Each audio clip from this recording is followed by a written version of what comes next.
Hello, happy Black Friday. Yes. So here's what I want to know. Who got the best deal so far today? We know people have been out since like 4 o'clock this morning or maybe earlier. Or even I heard stores were open, I think, on Thanksgiving at like 6 p.m. So, although Molly, did you shop? Molly's here. Molly Catherine, hey.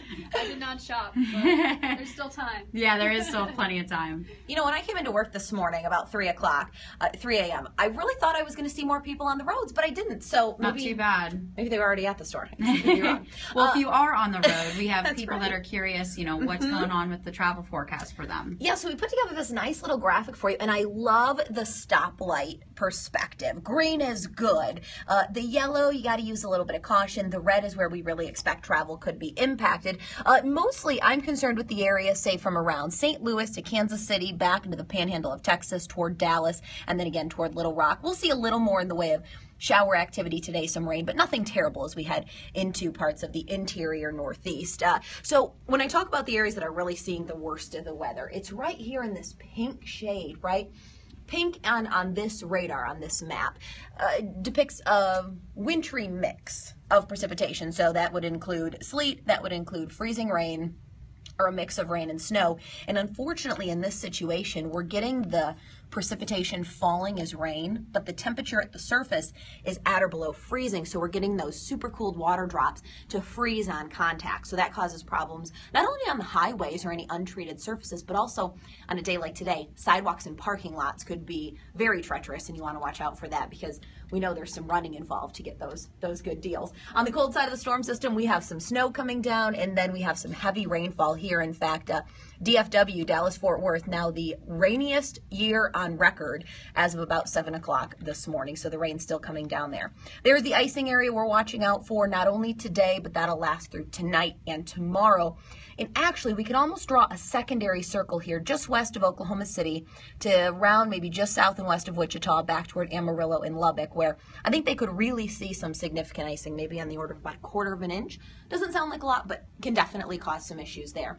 And then as far as the rain goes, on the warm side of the storm system here, we've already had some impressive rainfall totals throughout North Texas. And as we go through Sunday, so folks, this isn't one day event. This is going to be over a couple of days. We're just looking at quite a lot of moisture in that area. So 4 to 8 inches, certainly a possibility. We will have to watch the flooding risk there to Little Rock into parts of southern Missouri and back into southeast Oklahoma. So again, this runs through Sunday. It'll be just a longer duration rainfall event.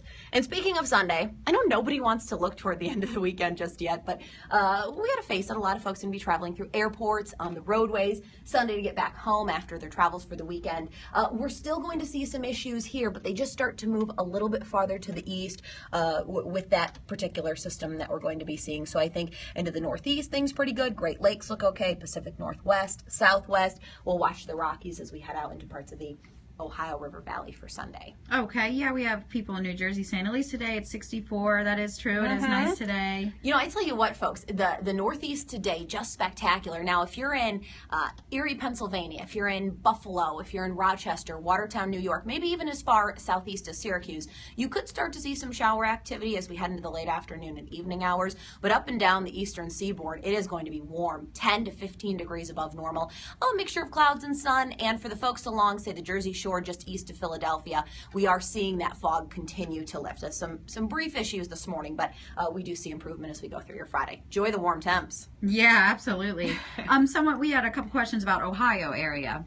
Yeah, so Ohio, let me bring you back to the radar Sure. here so you'll be able to see what's happening right now. And Hello, Justin. Put this into motion for you. So we're starting to see the rain into Toledo. It's moving toward Columbus. They'll see it here as we head into the afternoon. The farther southeast you live in Ohio, say Youngstown, down toward the West Virginia border, the rain waits the longest. But again, if you're in Toledo, if you're in Dayton, if you're in Cincinnati, you're going to see it a little bit quicker than other locations. Okay. Mm-hmm. All right, Laura, thanks so much for updating the Periscope viewers here. You can always check our Twitter at Breaking Weather for breaking weather updates. Thank Everybody you. have fun. Thank you. Bye, Molly. See you guys.